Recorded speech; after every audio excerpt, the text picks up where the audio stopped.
Welcome, everybody. Good morning. It's wonderful to see you so early for some of us on a Saturday morning. For others, it may be the midday, and for others, it's like Len in Europe, it might be quite a bit later. But welcome all of you to the Elisabeth Kübler-Ross Community Conversation. We're just trying to do something a little different and offer some things on weekends because so many people that are hoping to come to these events are actually working during the day. So thank you all for being here. If you'd like to put up in chat where you're zooming in from, that's always interesting to see people coming in, sometimes from around the country, sometimes from other parts of the world. My name is Susan Barber, and I'm the community education curator for the Elisabeth Kübler-Ross Foundation. And for those of you, maybe if this is your first time to one of the events, that you could also put that up. And I just want to give a little bit of a background for those of you who may not be familiar with the foundation and what we do. The Elisabeth Kübler-Ross Foundation was founded shortly after Elisabeth's death by her son, Ken Ross. It's a 50c3 nonprofit inspired by the life of psychiatrist, humanitarian, and hospice pioneer, Dr. Elisabeth Kübler-Ross. And though Elisabeth was often described as the death and dying lady, for those of us fortunate enough to meet her and spend time with her, she was the life and living lady. She lived her life to the absolute fullest, pretty much up to her last breath. It's in the spirit of embracing all of life, which includes death, that we further the mission and the vision that Elisabeth held. Elisabeth believed deeply that everybody was entitled to unconditional love, which is the most healing medicine of all.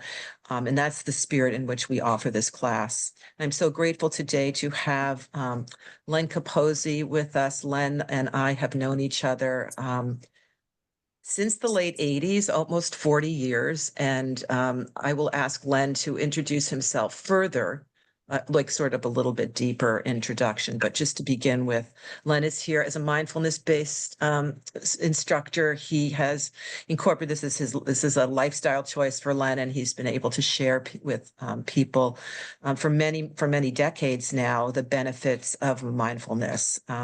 He is a practitioner, previously practitioner of Chinese medicine. He's a psychotherapist and a counselor, and he's focused on developing skills as a clinician and a teacher.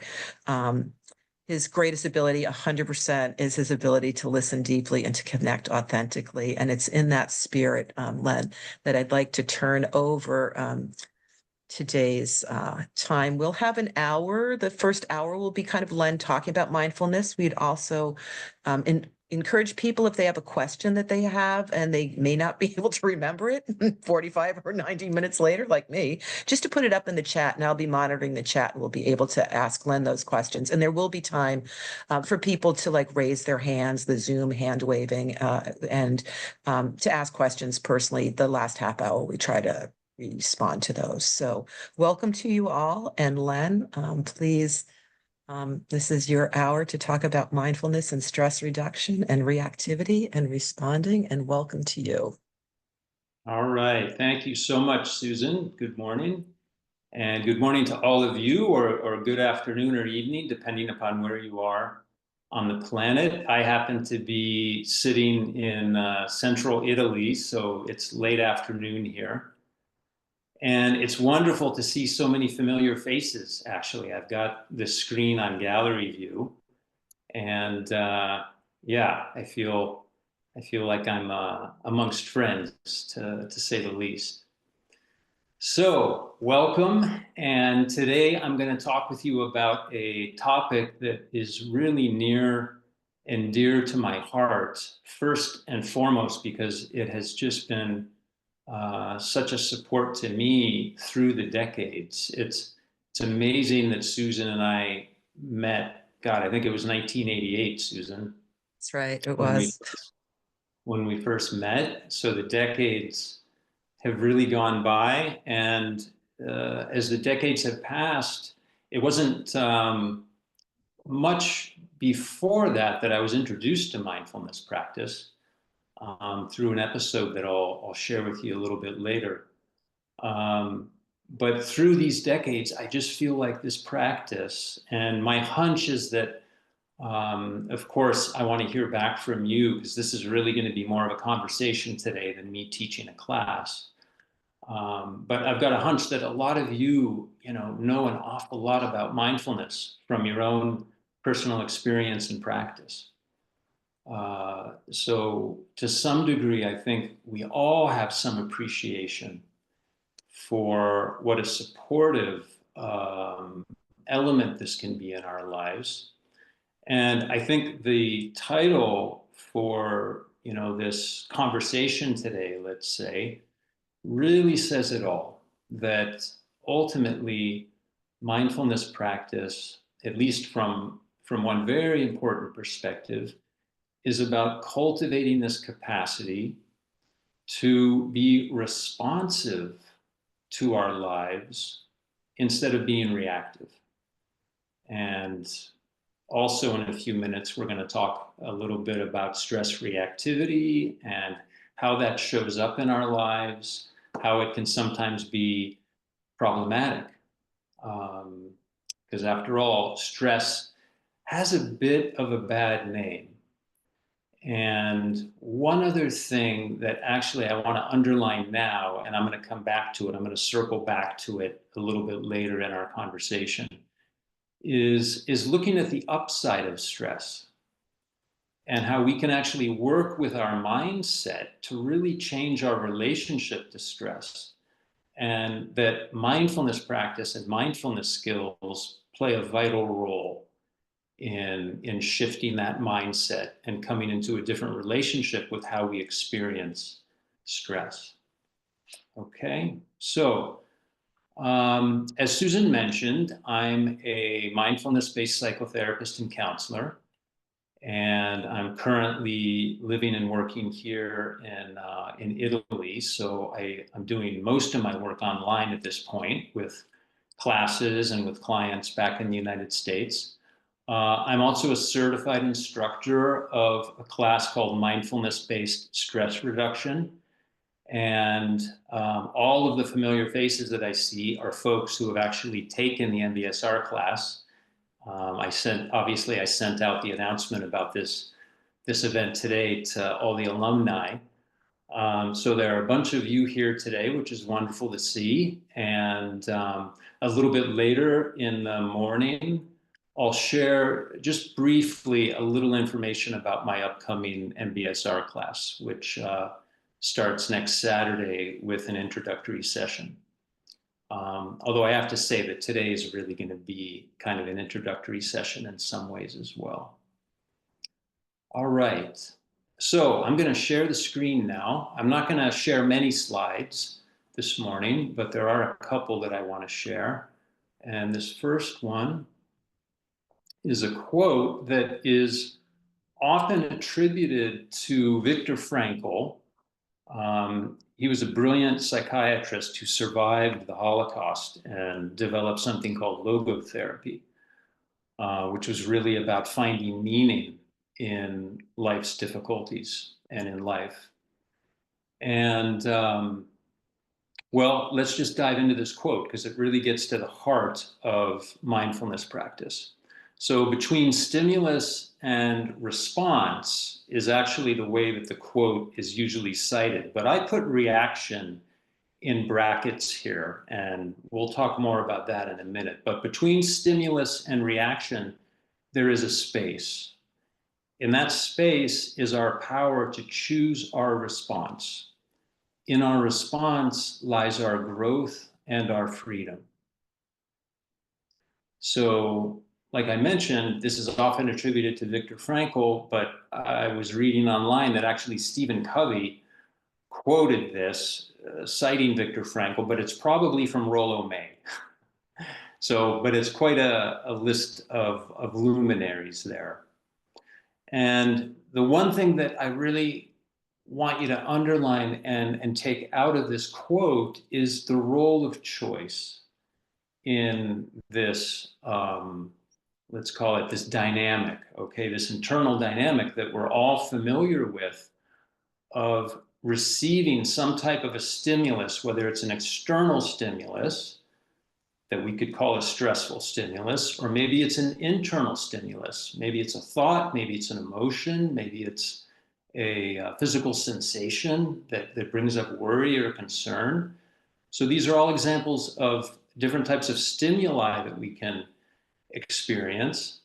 And then we're all familiar with the experience of reacting, like just instinctually reacting to whatever that stimuli happens to be, whatever that stimulus happens to be. And the main theme of today's conversation is that we have a choice, actually, and that mindfulness practice is a way to cultivate this capacity to take a little half step back from our reactivity and to nurture and cultivate what we call responsiveness or stress responsiveness as opposed to stress reactivity. And then I love the last line here. In our response lies our growth and our freedom. Like our very freedom has to do with cultivating this skill. Okay. So again, you'll see that I'm just going to share a few slides today. And if any of you would like these slides, I can make them available to Susan, and then she can get them out to you after we finish up.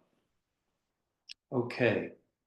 So with that introduction to the theme of today, to the main theme of today, and to a real important aspect of mindfulness practice, right now I'd like to invite all of us to take 3 minutes. We're going to do what's called a 3-minute breathing space practice. And before we start, I want to make it very clear that you don't have to partake in this practice. Whatever space you happen to be in this morning, I invite you to honor that space. And if you'd like to just sit and listen with your eyes open, that's absolutely fine. Mindfulness practice is always best engaged in when we're very, very sensitive to the space that we're in when we're doing practice, when we're initiating practice. And mindfulness practice is also always best undertaken when we're very, very, I would say, considerate of any trauma that might be present in our mind, heart, body in the moment. So if anybody is going through a particularly challenging time, if you've just lost somebody very important, or if you happen to be in the process of going through a healing around past trauma and you're feeling particularly delicate and vulnerable this morning, then I invite you to just listen to your own best internal guide and partake in this little 3-minute breathing space, just as much as feels safe and feels supportive for you. Okay? All right. And then we're going to do another guided practice a little bit later in the conversation as well. All right. So I'm going to get my timer up and running here. Okay. So I invite you to just begin the process of settling into your chair or whatever particular position you're in right now. And as you're doing that, recognizing the intentionality behind this particular choice to bring your attention into this present moment. And then noticing the sensations of what we call the points of contact. So those are the points where your body is being supported by another surface and it's creating a sensation. So just allowing your mind to come into direct awareness of your presence here in this moment through the presence of these physical sensations, these points of contact.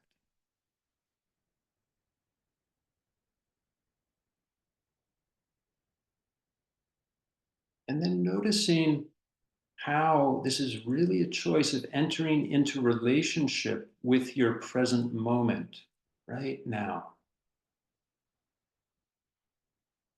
And that as you bring attention to these points of contact, you might also be aware of any particular attitude, any thoughts, any feelings that come up related to that. Speaks to the role of mindset and attitude when we meet our present moment just as it is, right in this moment. And now just gently shifting the focus from the points of contact to the sensations of your breath. You don't need to change the breath in any way, just noticing where the breath is in the body. Being aware that the body's breathing. Noticing that this too is a collection of sensations.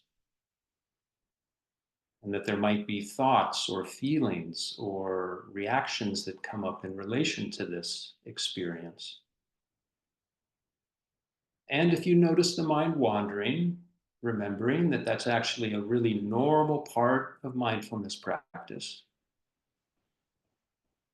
There's absolutely no problem with the wandering mind. We just bring that on to into the practice itself.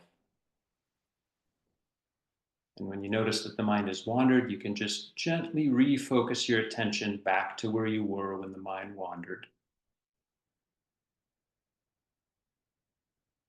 And then to finish this 3-minute breathing space, I invite you now to open the field of awareness to your whole body.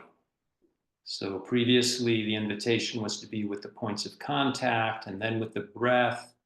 And now for these last few breaths, just opening up the field of awareness to the entire body, sitting in presence, aware of the body being here, sitting, breathing.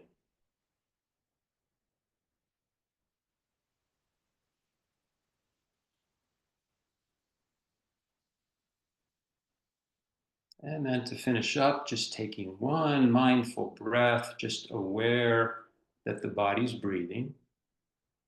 And then you can open your eyes if they're closed.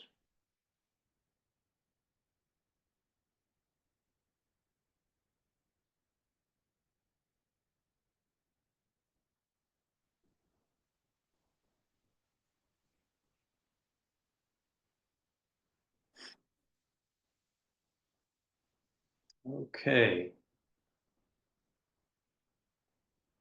All right. So thank you, Tamalinda, for your message. So much mind chatter. Wow. Yeah, so what I would like to invite you all to do now, if you would like, is to just share through the chat, or if you want to share, verbally, that's okay too. Just share a little bit about your experience. So how was that for you to take, it actually turned into a 4-minute breathing space, but how was that for you to take those 4 minutes and choose to turn attention inwards?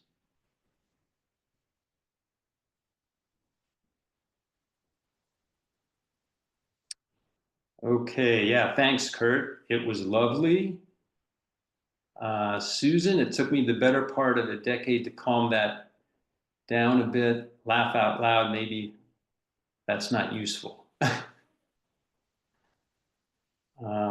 So was in much mind. response. Oh, it was in response to Linda. I just wanted to let her know she's not alone, and particularly for people just at the sort of beginning of a mindfulness practice, the distraction is what people are practicing. Yeah, absolutely. Absolutely. Tamalinda, do you have past mindfulness practice experience? You can just do thumbs I'm up or down. actually a clinical hypnotherapist. Oh, So I do a lot of it. So there's also a judgment from when I do it on, is that how I would deliver it? So I have to set that hat aside as well. It was very good. right, I'm just not used to doing it in the morning, but thank you. right, right. Yeah, you're welcome. You're welcome. Yeah, so Tamalinda, thank you for sharing that. And I know that Susan and I, being longtime meditators, we have so much empathy for this idea of, wow, so much mind chatter, even after decades of practice. And one of Susan's and my favorite teachers, a guy named Stephen Levine, who I'm sure many, many of you have heard of, he used to say, big surprise, like when, you know, he'd be sitting after many decades and the mind would be chattering, big surprise. So one of the things that I love about mindfulness practice is that there is so much space for us to show up just as we are. And the point of the practice is not necessarily to calm the mind or to clear the mind or to not have any thoughts or to not have any emotions or sensations in the body, okay? Because those are all just part of our human experience. The point of the practice is to cultivate this ability to meet these experiences, even the wandering mind, even when the wandering mind is wandering to perhaps very ugly places. But the point of the practice is to cultivate this capacity to meet these experiences with some kindness and curiosity for ourselves and for the particular present moment that we're experiencing. Jon Kabat-Zinn, who many of you I'm sure have heard of, who was the founder of this class, mindfulness-based stress reduction, he uses the term non-judgment for the mental quality, the mindset that we can cultivate towards our experience. So there's many, many different ways to define mindfulness. And we'll look at his definition in just a moment. But I wanted just to see if there were any other comments. Let's see. Uncomfortable at first, then calm and grounded. Yeah, okay. Thank you for that, Jade.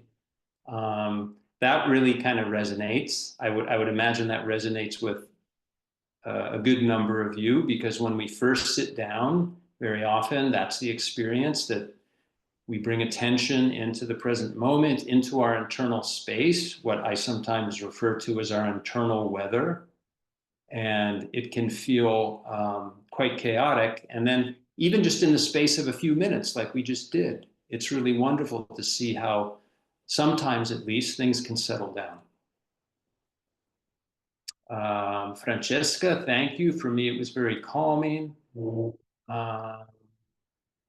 Let's see, and then Tamalinda shared, mind chatter. I remind myself to send those thoughts like fallen leaves on a creek or a river, sending them downstream and returning to my breath. Yeah, that's very skillful. So what I receive in that comment, Tamalinda, is that little bit of detachment that the practice allows you to create inside, so that you're really aware that you're not your thoughts, you're not the chatter, and that you can take that little half step back and they can just go into the river and float downstream. That's an image that's often used in practice, that we can learn how to see our thoughts and emotions and physical sensations as like a river that's flowing by us and we're sitting up on the riverbank observing. Okay.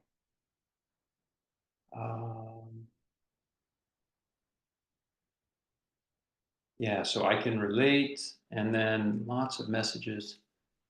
Yeah, Mike, lots of messages, most not friendly, like referring to the internal chatter that was coming up. Yeah, okay. Well, so this will be the last share that I'll just make a short comment on, and then we're gonna forge ahead here. But Mike, that is such a welcome comment, and thank you for sharing that, because it really underlines this other aspect of mindfulness practice, which is just so important. I already mentioned it. That's the mindset that we bring to it. And perhaps the one aspect of mindset that can be the most supportive for us in learning how to be responsive to our stress instead of reactive, or responsive to our life challenges instead of reactive, is cultivating self-compassion and cultivating self-kindness. And that starts with recognizing that very often that voice inside of us isn't very kind and isn't very compassionate. And, you know, I can speak from experience because I was well into my 40s before I really discerned that, wow, there is this voice inside of me that is not my friend. It's very cruel, in fact. And it was only then, after I clearly identified it, and this is an important part of mindfulness practice as well, when we sit and the chatter starts to come up, it can be helpful to just give a very simple label to whatever it is that's coming up. It's called labeling practice. And when we do the second practice this morning, I'm going to incorporate that in. But Mike, thanks for the comment, and it just underlines the importance of cultivating this quality of self-kindness and compassion. Okay. All right. So what is mindfulness? I'm going to share this quote from Jon Kabat-Zinn. Okay, can you all see that? Yeah, okay. So this is, you know, one of many, many wonderful definitions of what mindfulness is. But Jon Kabat-Zinn defines it as mindfulness means paying attention in a particular way, on purpose, in the present moment, and non-judgmentally. So for me, the take home from this particular definition of mindfulness is the intentionality behind it. You might have caught that when I was leading the 4-minute breathing space practice that I mentioned at the beginning. So I invite you now to be aware of your intention of being present here right now. And that is actually an aspect of mindfulness practice that many of the teachers who have been very influential in my life have really emphasized. And that is that when we start a practice, to really be clear on what our intention is. And just to notice that we have this capacity as human beings to even set an intention. Because for, you know, those of us who are interested in transforming our stress reactivity into stress responsiveness, it's going to be a big part of that transformation for all of us just to notice that our intention is going to play a big role in that. So just having the intention to make this transformation, to cultivate the conditions that are going to be conducive to us being more responsive and less reactive to the stress in our lives. Yeah, Susan? Len, when you were talking about this flash, I just want to share something. Some of the work I do is in prison, and we use mindfulness and being present with incarcerated people. We're training them to be peer supports for people navigating end of life, memory care, and palliative care units in the prison. And last month, one of the guys that we were working with in the training about last May, a year ago, he shared, we go back for a monthly support meeting, and he shared an event that happened to him.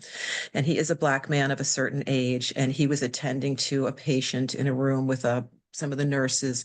It was a white patient who has dementia, and the man is very afraid of the nurse. He reached out and slapped Stacy across the face.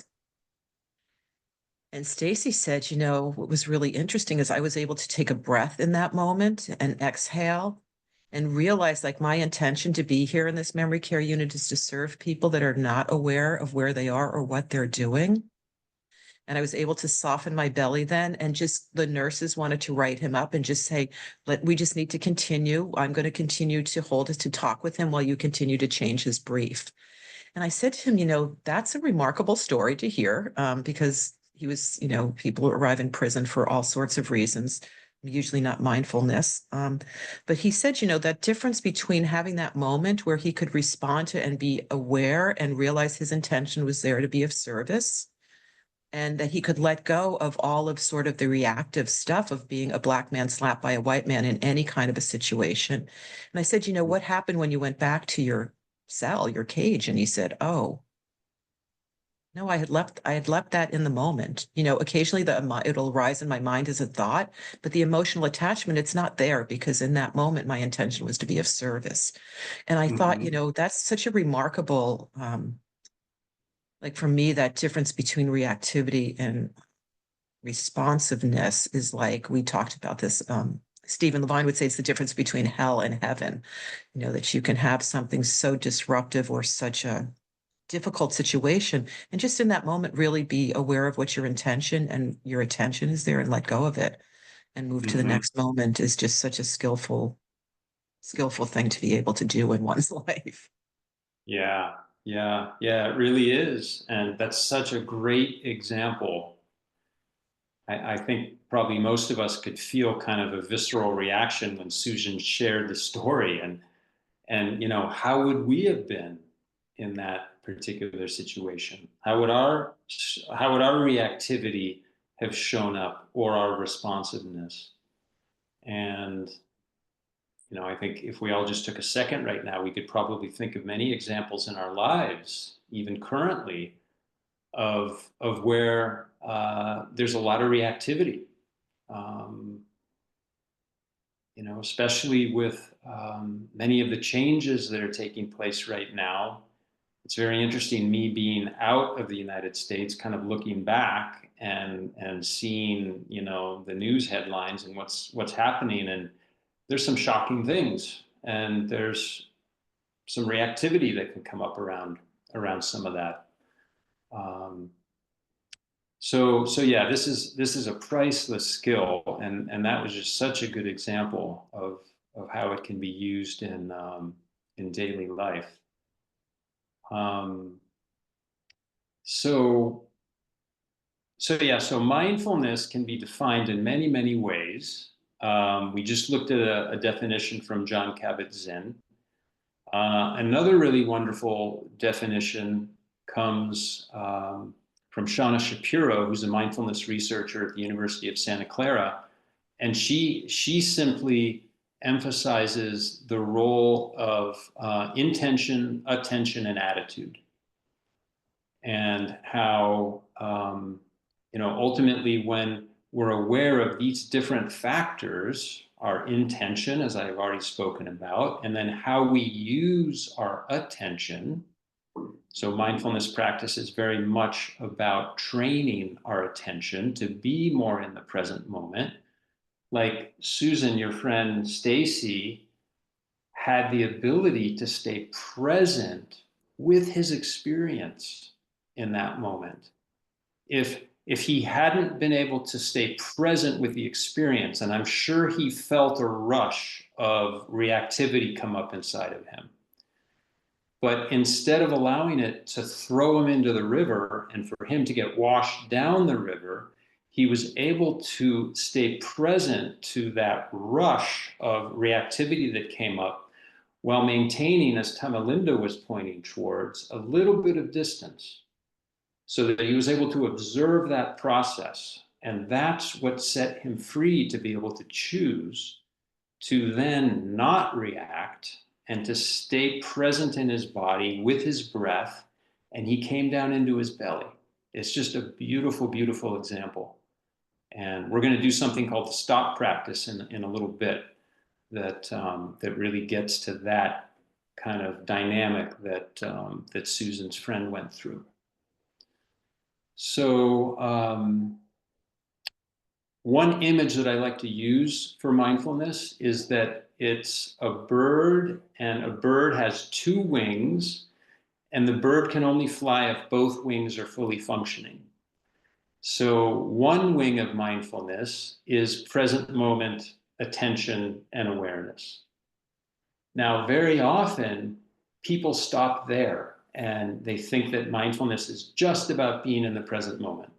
Now, of course, that's a very, very important component to mindfulness and mindfulness practice. But the other wing is equally as important, and I've already mentioned it in different ways, and that is the mindset or the attitude that we bring to our experience in the present moment. And John Kabat-Zinn refers to it as a non-judgmental attitude. Um, I think it actually might be Shauna Shapiro who refers to it as, bringing kindness and curiosity to the present moment. So it's this alchemy between having the ability to choose to be present with this quality of what I like to refer to as just very simply an open heart. So being present, and I think I've really been influenced by Stephen Levine on this, being present in the moment while maintaining at least some ability to keep our heart even just a little bit open to what our experience is. And it's this combination that creates this amazing alchemy, which can turn mindfulness practice. So just reflecting once again on Stacy's experience, it's really a superpower at a certain point. It's just kind of awe-inspiring. One reason I love teaching the MBSR class is just hearing people's stories as the class progresses, as they start to apply mindfulness skills in their lives in really very often unexpected ways. And it's just wonderful to see that process unfolding. Okay, so we spoke a little bit about what mindfulness is. I want to spend just a minute on what mindfulness isn't, because this can really help kind of clarify what it is. So mindfulness isn't a quick fix, all right? It's not going to solve all of our problems, but it can certainly cultivate an inner awareness and a sort of inner orientation that can unlock a lot of our inner resources, which give us a better handle on working with many of our problems in the present moment. So it's not a quick fix. It's not psychotherapy, although it can be very, very conducive to insight. It can be very, very conducive to kind of untangling old knots that maybe we've been carrying around for decades. And this all comes from cultivating this capacity of turning towards our experience in the present moment with this quality of kindness and curiosity. Because part of the superpower is that when we do this through some, amazing process of our evolutionary heritage and just how we're created as human beings, there seems to be something incredibly life-enhancing and even healing about being able to bring present moment awareness with this quality of kindness, curiosity, and non-judgment. So mindfulness practice, let's see, what did I mention? It's not a quick fix. It's not psychotherapy. It's not a religious practice, although mindfulness practice, the way that it's currently taught in the West, really owes a lot of the information that's there and the expertise and the way that it's even presented and the practices to the Buddhist tradition. But you don't have to be Buddhist to do mindfulness practice. And in reality, all of the world's great religious and spiritual traditions have their own form of mindfulness practice in one way or another. Very often the terminology is different, but the experiences that somebody has are very, very, very much the same. You know, there's actually one other thing that mindfulness isn't that's slipping my mind right now. Maybe it'll come back to me a little bit later. Okay. All right. So I want to just share a brief story about how I got very, very interested in mindfulness practice. And it's very much akin to Susan's story that she shared about her friend, but a little bit different because it had to do with physical pain. So I once dropped a pot of pasta on my foot. This was many years ago before Susan and I even met. And it was right around the time that I had just been introduced to mindfulness practice and I had just started. But that night, I decided instead of taking, a painkiller, I decided to sit with my foot. And I stayed up the entire night, choosing to be present with all the different phenomena that were going on in my foot and in the rest of my body, and obviously, in my mind, at the level of thought, at the level of emotion. But it turned into this very formative experience because what I realized was that physical pain, and I would say that the same goes for mental and emotional pain, but physical pain, very often we can kind of categorize it as this like very unwanted, ugly thing that shows up in our life. And it's kind of like this megalith that takes up residence. And it pretty much takes all the air out of the room. Through mindfulness practice and through intentionally choosing to bring moment to moment, kind, curious awareness to the experience of my foot pain that night, I realized that the pain actually was made up of many different experiences. So in one instance, there was an actual burning, and then it transformed into a ticklish sensation. And then there was no sensation at all. And then there was maybe a little bit of a pressure. And then the burning would come up again. But what I noticed, and this was very instructive to me at such a young age, was that this phenomena was constantly changing. And that depending upon how I related to it, I either increased the pain or decreased the pain. So if I was there with a stance of kindness and curiosity and non-judgment as best I could, keeping my heart open moment to moment, and I'm not saying that I did that the entire night, because even though this was almost 40 years ago, I know that I was, full of mind chatter around how stupid I was, and maybe I should go to the ER and this and that. So I was constantly in relation with all of that chatter, but these lessons came through very, very loud and clear that that experience wasn't what my mind wanted to label it as. It was in constant flux. And then depending upon how I related to it, the experience was completely different. And the pain was actually managed much better when I was in this very mindful place. Okay. So that kind of set me off on a 40-year journey. But that was a really practical application of mindfulness skills. All right. So now, what is stress? I've got a really simple definition that I really like. So stress is a physiological and psychological reaction to a perceived threat or challenge. All right. And I think we can all relate to this, right? Because when we're feeling stressed, we can feel it in our body. Okay. So before I signed into the call tonight, I noticed my heart was beating a little bit faster. My hands were a little bit sweaty. Okay. I was feeling a little bit of pre-event stress. And then there's also the whole psychological side to stress as well.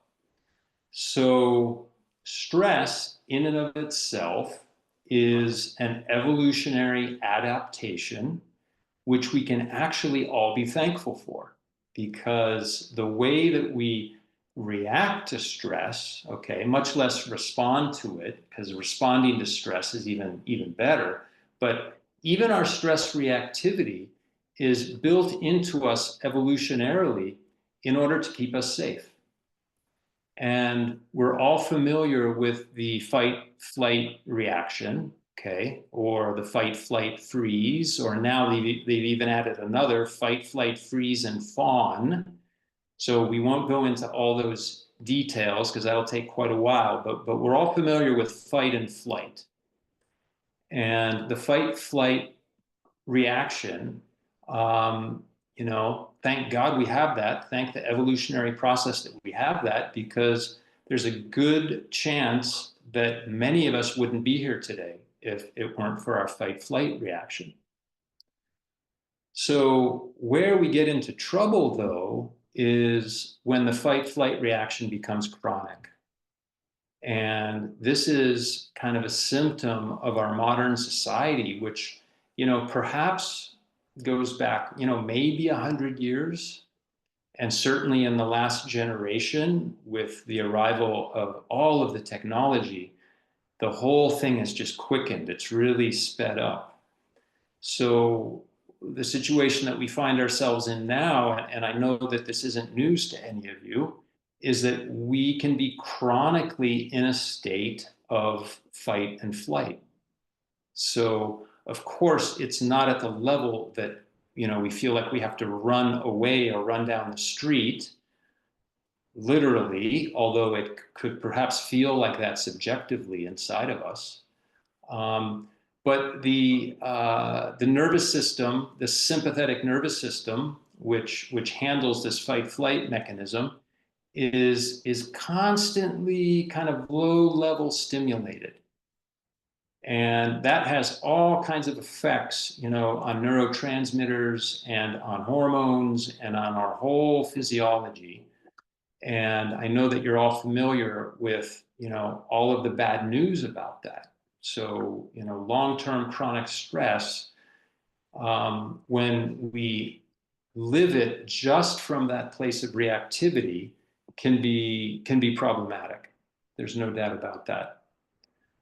So what I'm curious about is, what are some examples of stress reactivity in your life? So what do you notice? Well, first, about maybe some symptoms related to stress. And then what are some patterns of stress reactivity? Like, I just shared a couple symptoms for me. My heart was beating faster before the call. My palms were a little bit sweaty. And then, like maybe so many of us, one of my go-to stress reactivity outlets is looking at silly stuff on YouTube and just kind of zoning out. So does anybody else have any other, stress reactivity symptoms or stress reactivity patterns of behavior?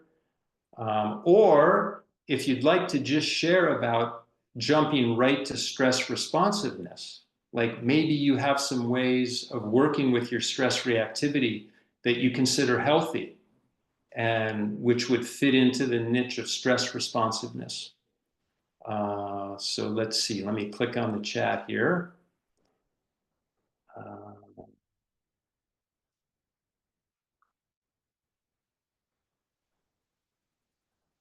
Let's see.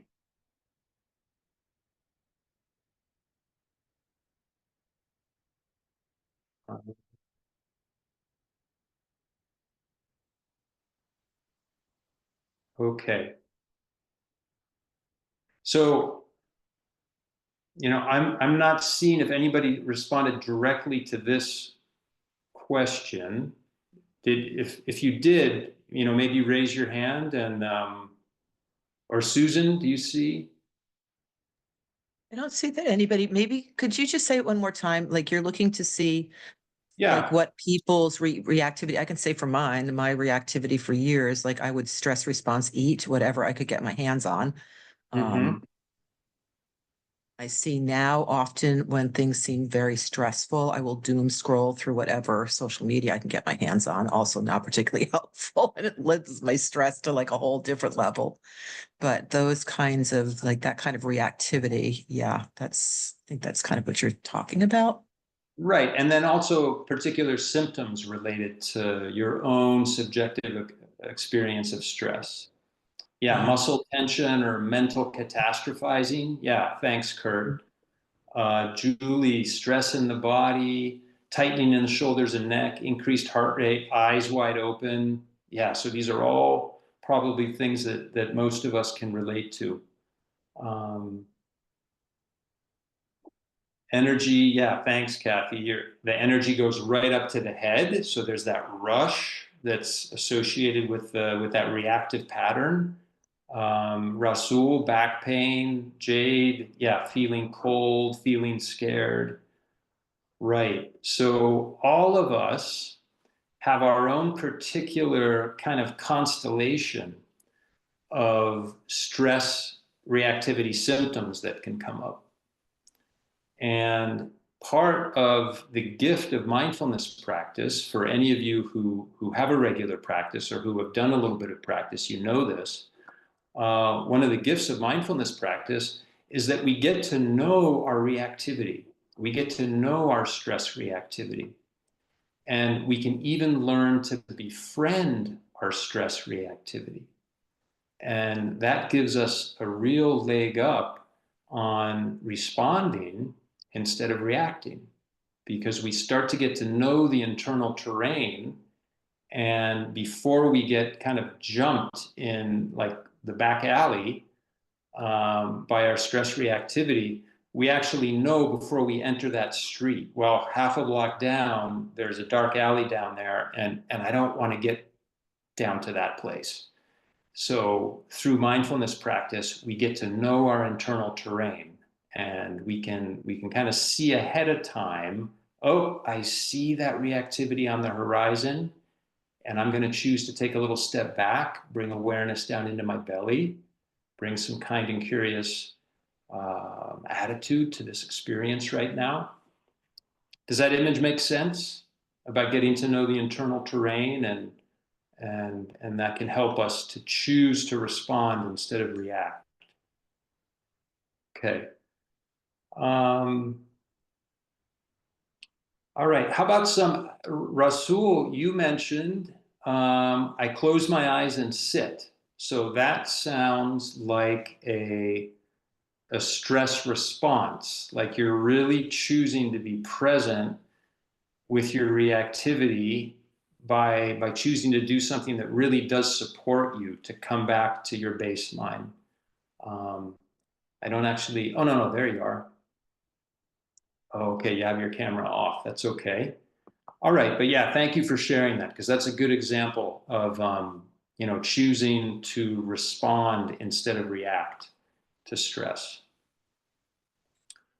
Okay, let's see if there are. Francesca, usually walk fast if possible when under stress. Yeah, yeah. Julie, returning to the breath. Okay, and we'll come back to that practice in just a moment. So, just in the brief, time that we just spent on stress reactivity and the fight flight reaction. So this is part of our evolutionary heritage, which is here to keep us safe.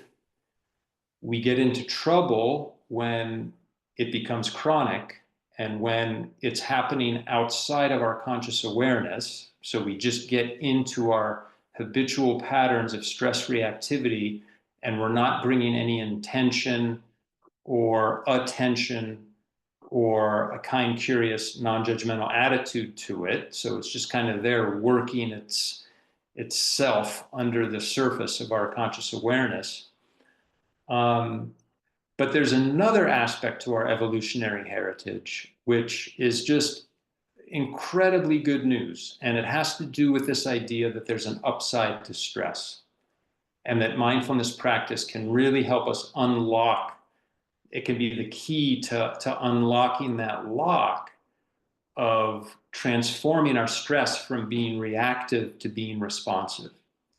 And that has to do with another evolutionary component to our nervous systems, which is called the tend and befriend response.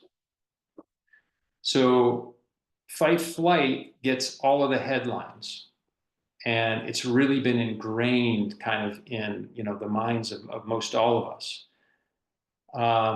But tend and befriend is equally as natural a part of our evolutionary heritage. And what tend and befriend is about is that when we're going through stress reactivity, our nervous systems and our physiology are just so ingenious that as part of that process, there's a hormone called oxytocin, which is released. And oxytocin is known as kind of like the social hormone. It's what gives us a little push to reach out, to connect with other people, to even seek out physical contact, to like want to hold the hand of somebody or hug somebody. And when that part of our evolutionary makeup, when we're able to choose to actually act on it, so if we find ourselves in the middle of a stressful situation, and instead of like holding up, you know, in our bedroom or avoiding other people or getting caught in our own thought loops and our own mental rumination around what's going on, if we're able to kind of go past that to connect with other people, it unlocks this whole other aspect of our physiology, and I would say our psychology as well, which is called tending and befriending. And one thing that I love about this tend and befriend response is that it just dovetails with mindfulness practice perfectly, because what are we doing when we bring kind and curious, non-judgmental awareness to a difficult thought or to a difficult emotion or to a difficult physical sensation, the pain in my foot? We're tending and befriending our own present moment experience. And the degree to which we cultivate this capacity to tend and befriend our own experience is the degree to which we're able to tend and befriend others when they're going through difficulty. So it's this incredible win-win. And this is as much a part of our evolutionary heritage as fight or flight. The thing that makes it a little difficult is that fight-flight happens instinctually. We don't have to think about it. It's just built into the system to keep us safe and keep us alive. Tend and befriend takes an intentional choice on our part. And that's where, you know, choosing to partake in mindfulness practice is, you know, one of the methods par excellence for cultivating this aspect of our evolutionary heritage called tend and befriend, which really gives us a leg up on being able to respond to stress instead of reacting to stress. Okay. So any questions so far in any of this? I've mentioned a lot of concepts. I've mentioned, you know, things related to science and our nervous system. Any questions or maybe comments? Or perhaps somebody has something they'd like to share in relation to what I've shared so far.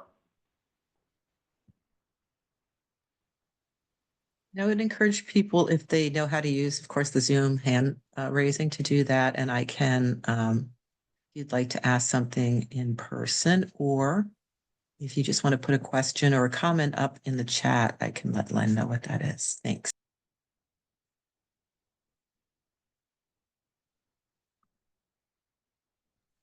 Well, it seems that you have answered all of our questions about mindfulness and stress reduction. The first hour. That's Okay. fantastic. All right. I don't know. I still have so many questions.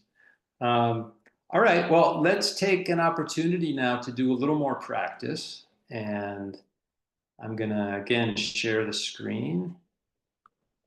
And we'll take a quick Oh, actually, before we go through that, I want to share, excuse me, I want to share this, because you all, I'm sure, noticed that at the beginning of the breathing space practice, I invited everybody to check in with where you were at right now in terms of any potential sensibilities around old trauma or new trauma, or any grief that might be very active right now in your life. Because doing mindfulness practice can bring us into deep places inside of us. And sometimes, not often, but sometimes, people can feel like they kind of get into the deep end, and they can feel kind of like they're in the deep end of the pool, and it can be very disconcerting and uncomfortable.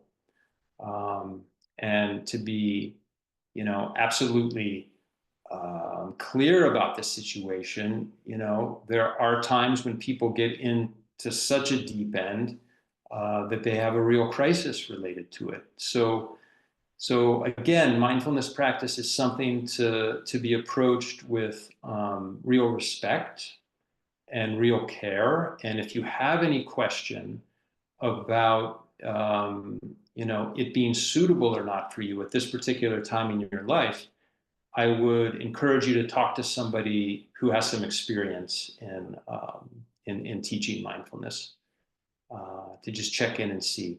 So this is called the zones of experience graphic. And so in the middle here, in this blue zone, okay, the comfort zone, so that's where we'd all like to be hanging out when we're doing our mindfulness practice or doing anything in life, right? We're relatively centered, we're present, and we're feeling pretty good about things.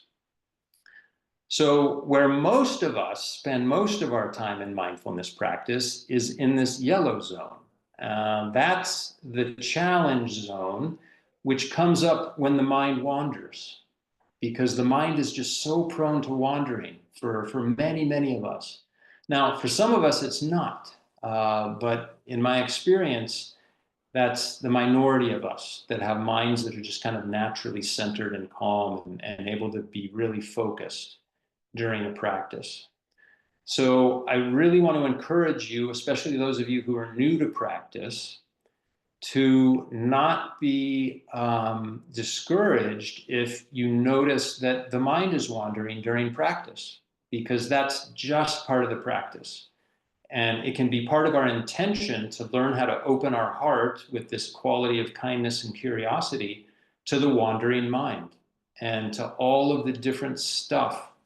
I'm sorry, I don't remember who made the comment. Oh, I think it was Mike, about how there was, some kind of disconcerting material coming up. Some of those thoughts weren't very friendly. So this is all just part of the practice. It doesn't mean that there's anything wrong with our practice or that there's anything wrong with us. It's really part of what is our common humanity.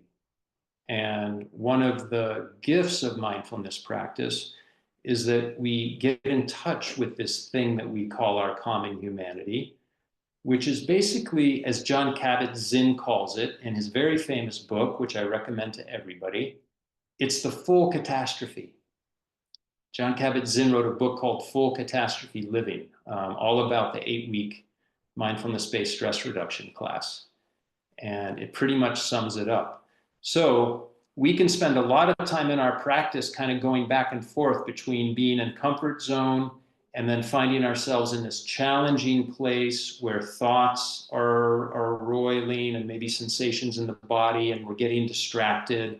And the mind is telling us, this is boring, I don't like this. When is this going to stop? That's all just part of the practice.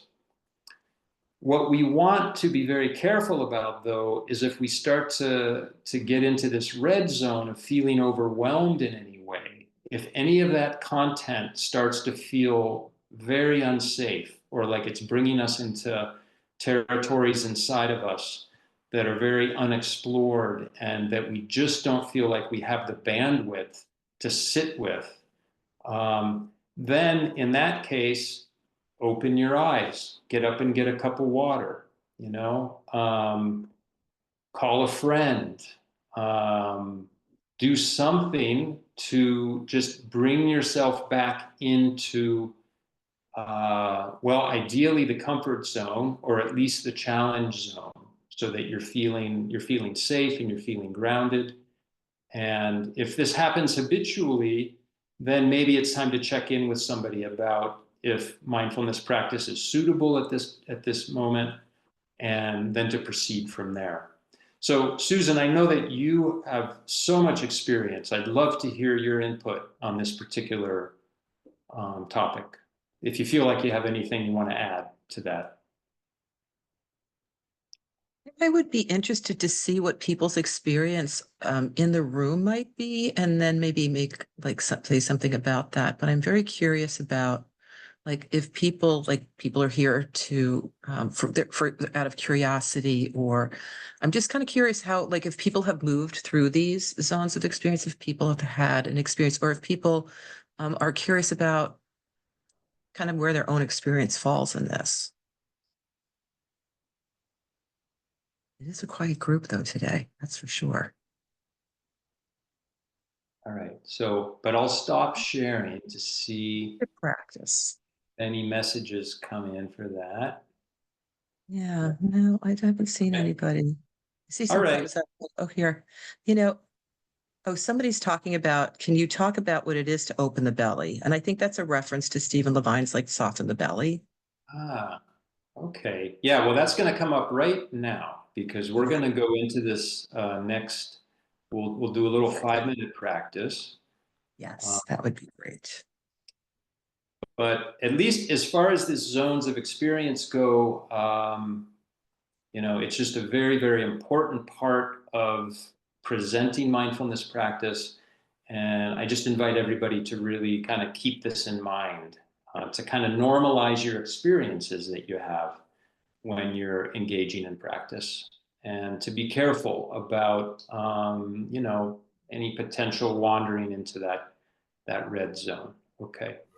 All right. So this second practice that we're going to all do together now is called the stop exercise, or the stop practice. And this can be either done as a formal practice, like we're going to do it now. And a formal practice is where somebody guides us through a practice, or where we just choose to set time aside and to sit down and do a practice, whether, it's a seated practice or lying down, or a walking meditation, perhaps. And then informal practice is basically how we relate to the rest of our day. So we're taking out the garbage, we're driving to work, we're talking with our spouse, we're taking the dog for a walk. These are all opportunities to choose to be present with this non-judgmental awareness, or with this kind and curious attitude towards what it is that's happening in the present moment. And we call that informal mindfulness practice. And formal and informal mindfulness practice, kind of fit together like yin and yang, and really support each other. So this particular practice, it's great, because it's an acronym. So the S is stop, and that doesn't necessarily mean a physical stop, but it can be a physical stop. But the stop that's referred to here is that when we become aware that the mind is wandering, or when we become aware that there's a stress reaction that's coming up inside of us, okay, like Susan's friend at the prison that day, that moment of awareness of that instinctive internal reaction taking place, there is actually a little moment where the mind stops.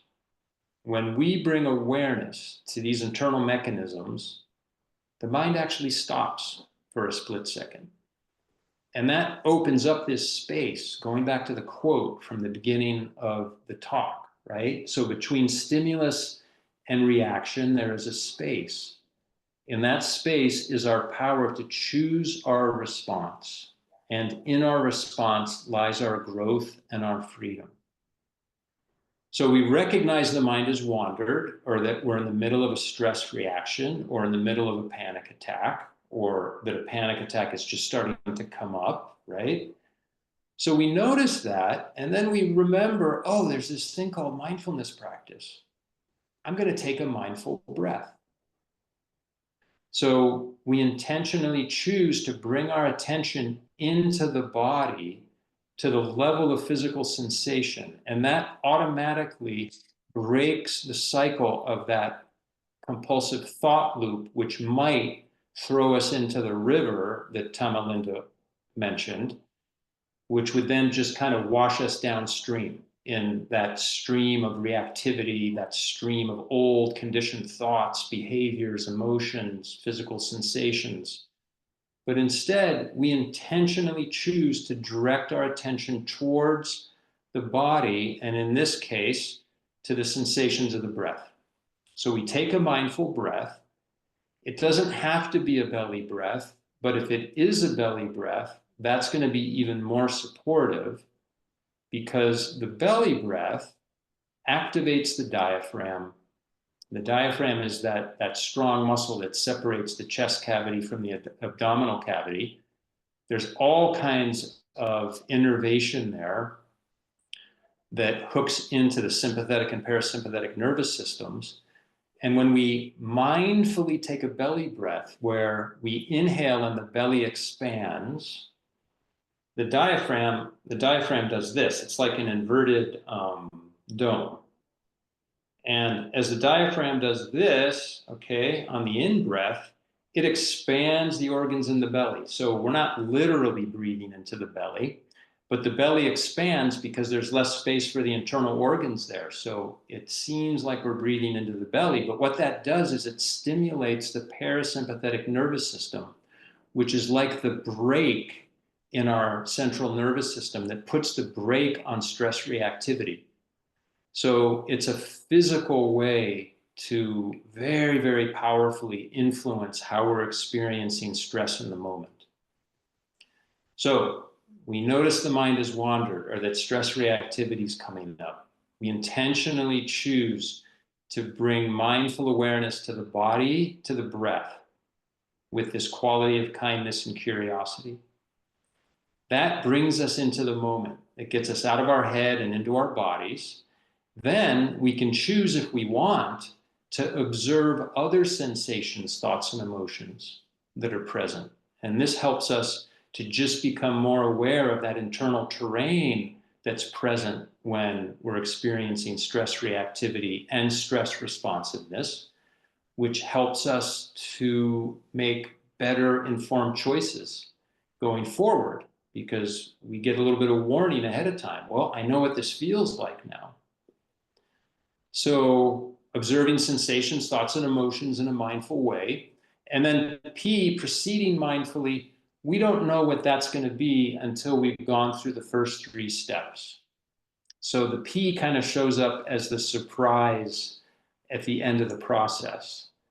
But we can usually be pretty sure that if we've gone through the S, the T, and the O, that proceeding mindfully is going to be much easier than if we were hijacked by our reactive habits and patterns.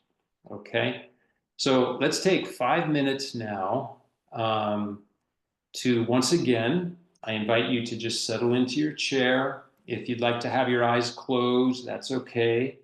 Or you can have your eyes open and just gently focused on an object in front of you, perhaps a little bit down and in front of you.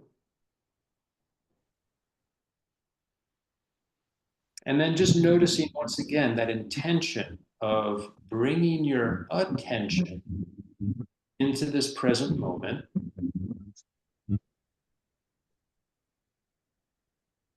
Using the sensations of the touch points as kind of like anchors to bring you into this present moment.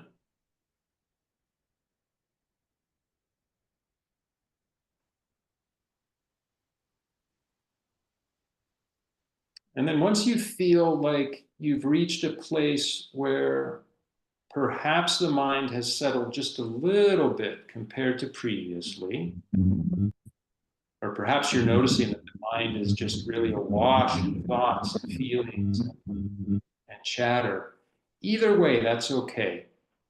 The invitation now is to just notice how this stop practice functions. So when you become aware that the mind is wandering, or when you become aware that there's a sensation in the body or a particular feeling that comes up, note how there's a moment where you're aware. You're really present and aware. And in that moment, you have a choice to direct your attention towards the breath. It's kind of like hitting a little reset button. Instead of being caught in thought loops and reactive patterns, you're intentionally choosing to bring kind and curious awareness to the presence of the breath. And you're just noticing that the body's breathing. You don't have to change the breath in any way. Just noticing the body breathing. If you'd like to experiment with belly breathing, that's okay too. And then noticing perhaps the insistence of the mind to want to continue thinking or feeling or creating sensation in the body. So as you turn to the breath mindfully, opening to your experience of sensations in the body and other thoughts, emotions that might be present. And this is really a way to open up to what I like to call our internal weather.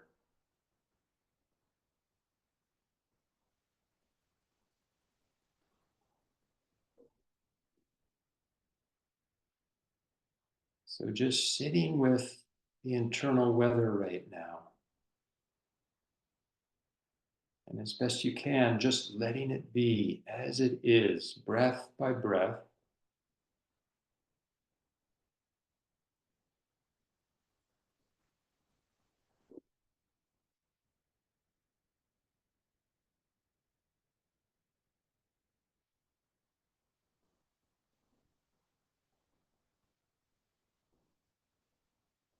Again, noticing if the mind is wandering and just noting that. And as I mentioned before, one way that we can work with the wandering mind is to just give a very simple label. Let's say the mind has wandered off to breakfast. You can just give it a very simple label, thinking about breakfast or just breakfast. And then choosing to intentionally redirect, escort your mind, your attention back to the focus that you were with before it wandered.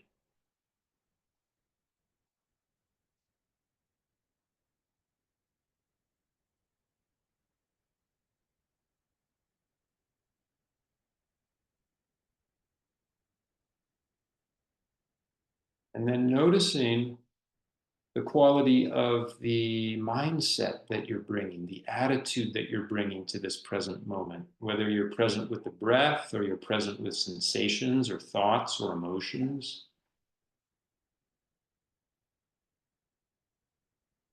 Maybe experimenting with intentionally cultivating a quality of curiosity.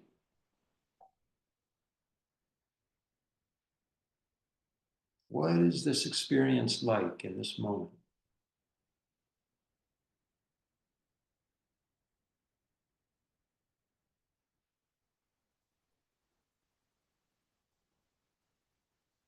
And then to finish up, I invite you once again to bring attention back to the breath and just follow one full cycle of the breath.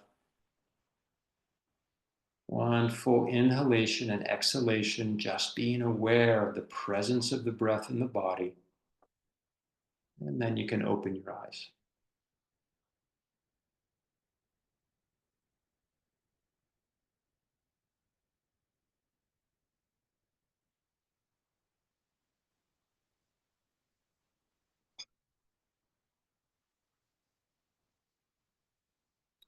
Okay. All right. It's always hard for me to break the silence, to bring those practices to an end, because it's so nice just hanging out in that space. All right. Would anybody like to share either through the chat or, verbally about how that was? What did you notice? What was your experience like?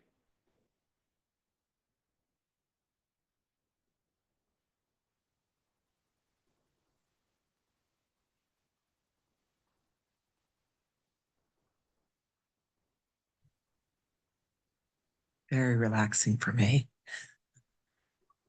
Yeah, very relaxing. Good. Yeah.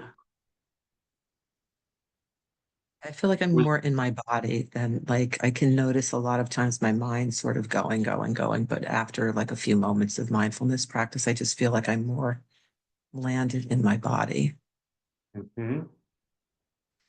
And Len, I want to hopefully people say something, but I also just want to go back to some things that were posted prior to, people are saying, Julie's saying totally and complete bodily relaxation needed, a roller coaster from Jade, but trending more and more towards calm. Yeah, been on that roller coaster ride for quite a long time myself. Anybody else want to say anything about this practice just now? Grateful that Oh, and there's no Sean, pain. Susan Sean shared needed. Yeah, Yes. yeah, yeah. Yeah. I would concur with that. Felt needed for me too. And then Julie, yeah, thanks for sharing that you're so grateful for your body and that you're Mhm. not experiencing any pain. And you're grateful for that. Wonderful. Marie Claire is saying it's very relaxed for her too, and she could hear her and feel her heart beating. That's beautiful. Hmm. Yeah, yeah. Yeah, actually, I was working with somebody the other day, and she was sharing with me how instead of focusing on her breath when she does practice, she actually focuses on her heartbeat, and that's very supportive for her and helps her feel very much in touch with herself. So that was a beautiful twist on the practice that I actually haven't heard. Um, Yeah. There's a couple of comments, Len, from when you were looking at the sort of the chart here, and I just want to make sure that those are reflected on. There's one more here about right now, such a simple and beneficial technique is what Kurt is saying about this. Amen to that. Yeah, and something that we have available all of the time for ourselves. We don't need any extra props. We don't need any mats. We don't need any equipment.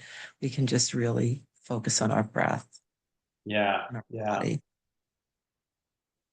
Yeah, I'm going to go back here a moment because there was a couple of questions. One just a comment here. Somebody was asking, could we talk earlier about opening the belly? And Julie said that she continued to move through all of the zones. It takes deep effort to stay towards the center of the zones.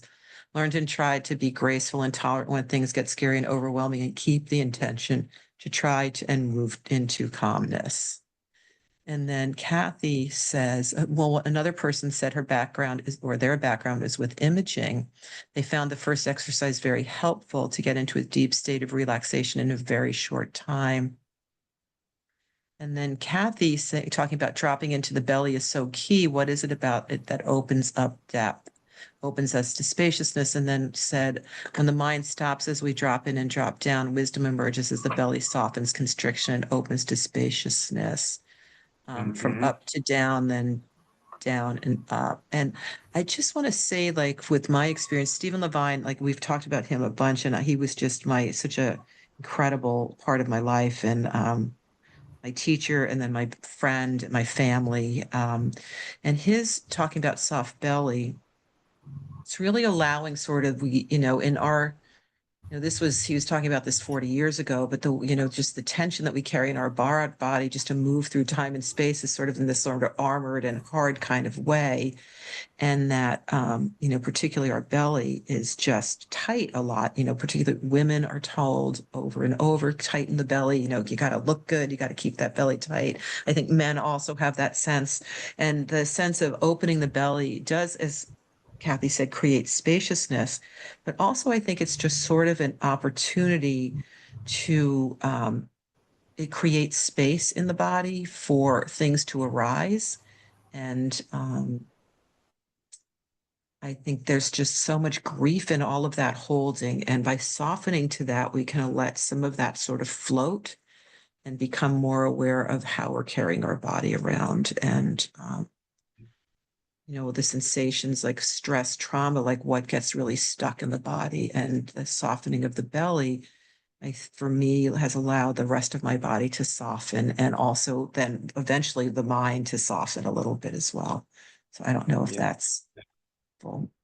Tamerlan, who's left, said a note, maybe about to talk about what body breathing could feel like, because this is a new concept to so many of us. Yeah. Yeah, body breathing or belly breathing? You said body breathing. Oh, somebody's just done this. Yeah, so I wonder if anybody, just because we have like about 4 minutes left, wants to share anything, has any kind of what this experience has been like. Yasmin is saying, I appreciate the second session when you mentioned to escort your mind back. It really gave me a visual representation of the process.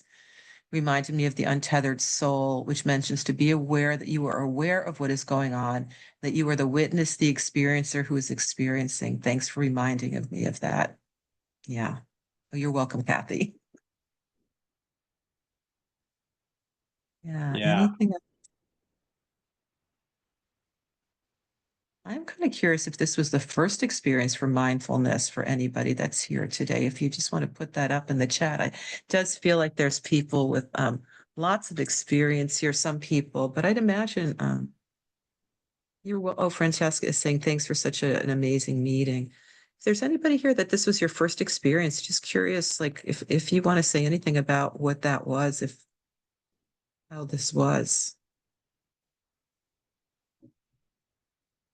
Somebody put a heart up. Looks like Sean. Yeah. Always seem to forget how effective and beneficial it is. Jade is saying this. Yeah, I realized after about 20 years, they call it a practice for a reason. I really Yeah, have to practice it for it to work. that's for Yeah. sure. Not the first Well, time for me to experience mindfulness, but it's very refreshing and motivating. And somebody, Missy, saying this is her first experience and had some difficulty getting in that zone. Missy, it's not my first experience. It's often the yeah, case for me too. Um, Julie's sharing that she's found mindfulness so life-changing because it helps propel me through my cancer journey and keep an open curiosity about the experience. Boy, Julie, that curiosity just also for me, the difference between heaven and hell. I've had gone through 2 sessions of mindfulness with Len and life-changing. It's beautiful, Julie. Thank you. yeah. Cynthia's asking, are there classes in the Bay Area for mindfulness? Len is going to start a class next Saturday and it's online, and I think it's scheduled at a time that works for people. Cynthia, are you thinking about something in person? Or are you thinking about online? Len, do you want to say something about that class? Because I know there's a number of people in here that have gone through your class. Do you want to just say something in the Yeah. last 2 minutes about it? Sure, sure. So I'm going to be starting what's called the mindfulness-based stress reduction class, which is an 8-week class. It's really a deep dive into a variety of mindfulness practices. Basically, we're going to go over everything that we went over tonight, but we really, really go more deeply into it. And the class is very, very practice focused. And then it's also very focused on participants sharing their experiences. And that's really where the deepest learning comes through. Um, it can be a challenging class, but it's also a lot of fun. And it's incredibly rewarding for me to facilitate the class. And it's wonderful to see a few of the people here tonight who have taken the class in the past.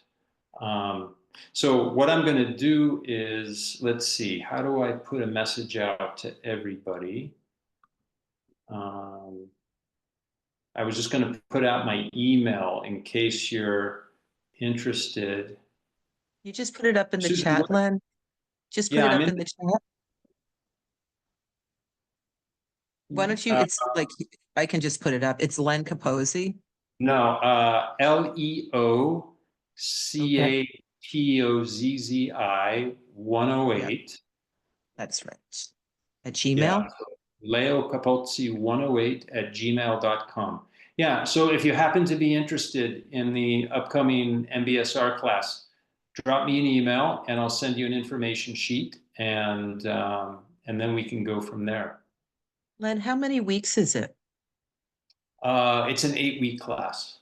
Yeah, not And it's including based, not including the free introductory session next week, which is, just to kind of go over what mindfulness is and what the class is about, okay. and the timing is great for folks in the US. I've actually, designed it for folks in the US because it's Saturday mornings for folks in the US.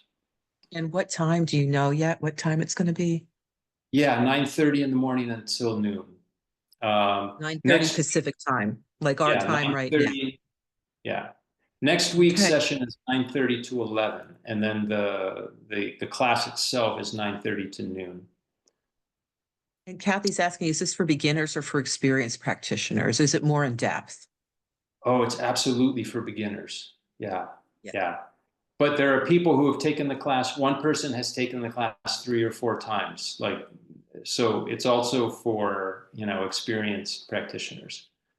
It's So it's remind when you said that I was is it the Zen saying like always be a beginner? Like this the idea of always beginning again comes in. yeah, beginners. I'm noticing the time. Oh, Cynthia's asking the cost.